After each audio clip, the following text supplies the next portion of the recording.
सोच से घोर नरक में पड़ही, रुद्राद पीवे नहीं तरही।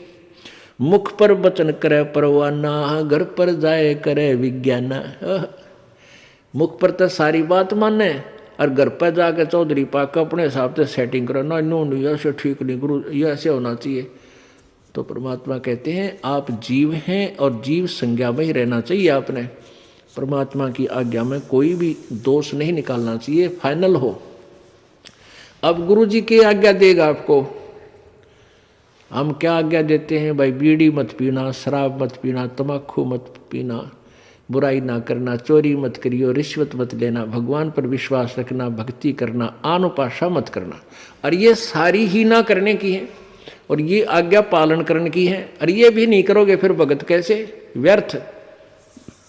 मुख पर वचन करे परमाना, घर पर जाए करे विज्ञाना। जहाँ जावे ता निंदा करही, सोच से घोर नरक में पड़ही।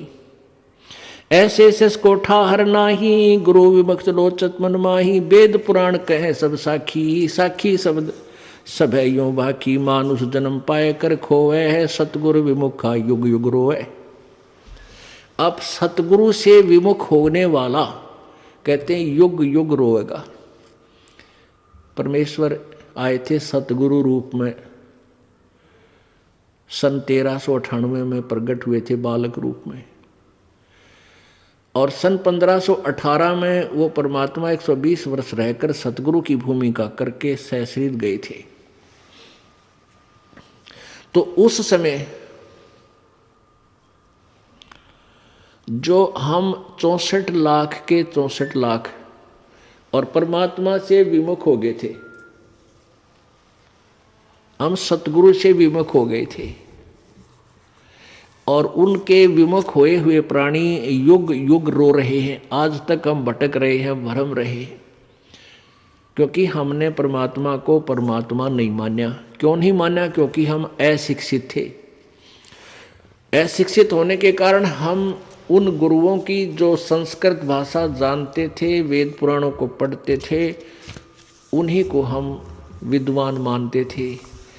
और वो कबीर परमात्मा जो हमें ज्ञान देते थे और जो ज्ञान वो संस्कृत भाषा के जानने वाले गुरु बताते थे, ऋषि बताते थे, वो कबीर जी के विपरीत था।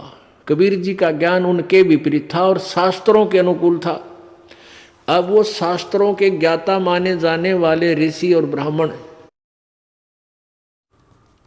वो सदग्रंथों को समझ नहीं रहे थे, जिस कारण से उन्होंने एक पॉइंट सभी के हृदय में जचा दिया कि कबीर अशिक्षित है, ये अक्षर ज्ञान नहीं है इसको। इसलिए ये जो ज्ञान कह रहा है ये वेदों और गीता के विरुद्ध बोल रहा है।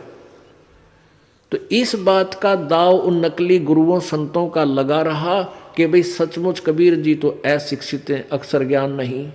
और ये जो संस्कृत भाषा बोलता है ये वेदों और पुराणों का जानकार है, क्योंकि वो सभी शास्त्र संस्कृत भाषा में लिपिबद्ध थे। जिस कारण से हम अपने भगवान को भगवान नहीं मान सके, क्योंकि हम वेदों और गीता को नहीं समझ सके। आज वेदों और गीता जी ने सिद्ध कर दिया कि कबीर भगवान है और जिनको हम भगवान मानते थे वो नासवान है।